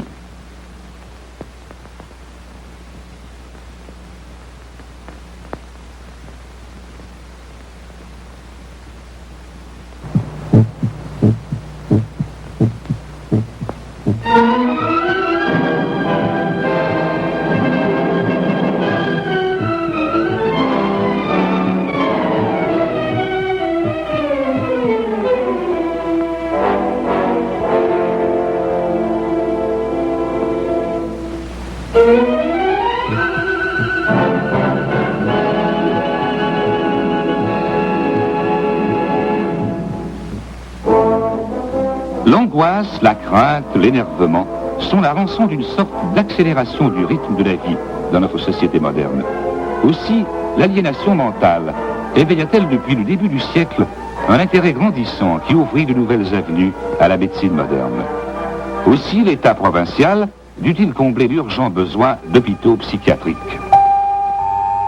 On a longtemps considéré les aliénés comme des êtres malicieux, et bien des gens les croyaient possédés du démon.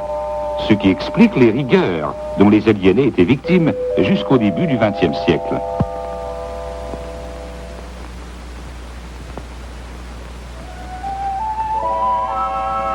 Le traitement actuel des maladies mentales forme un contraste saisissant avec les mesures inhumaines en vigueur jusqu'au siècle dernier. On met aujourd'hui l'accent sur la thérapie occupationnelle, récréationnelle, et l'influence de la musique ici est loin d'être négligeable. L'électroencéphalographe est un appareil très récent qui permet de déceler les anomalies de l'activité cérébrale. 17 électrodes sont fixées sur la tête du patient selon un schéma préétabli.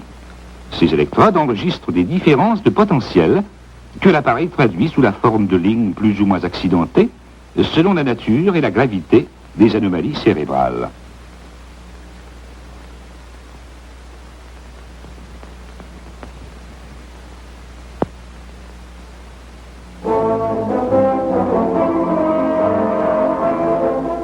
La haute spécialisation de la médecine moderne avait nécessité, comme on l'a vu, la création de grands centres médicaux où l'on pouvait mettre à la disposition d'un nombre croissant de spécialistes les appareils et le matériel le plus perfectionné. À l'inverse de ce mouvement, et simultanément, une tendance se fit bientôt sentir vers la décentralisation des hôpitaux, afin de desservir les centres éloignés des grandes villes.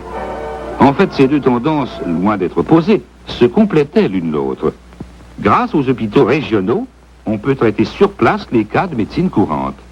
Le nombre de cas de maternité traités dans ces hôpitaux démontre bien l'excellence de cette politique de décentralisation de la médecine.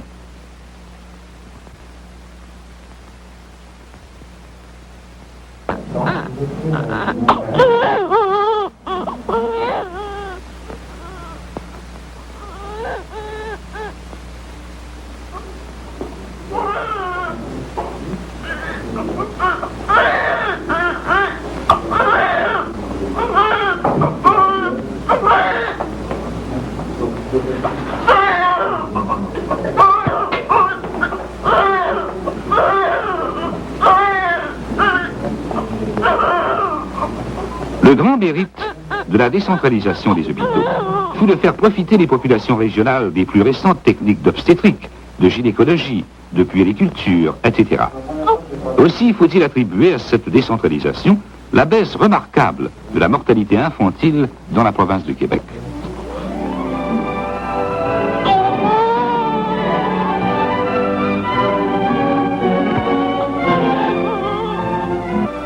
La médecine d'aujourd'hui s'enorgueillit toujours de sa tâche à la fois la plus humble et la plus noble, celle d'assurer dans les meilleures conditions possibles la permanence de la vie.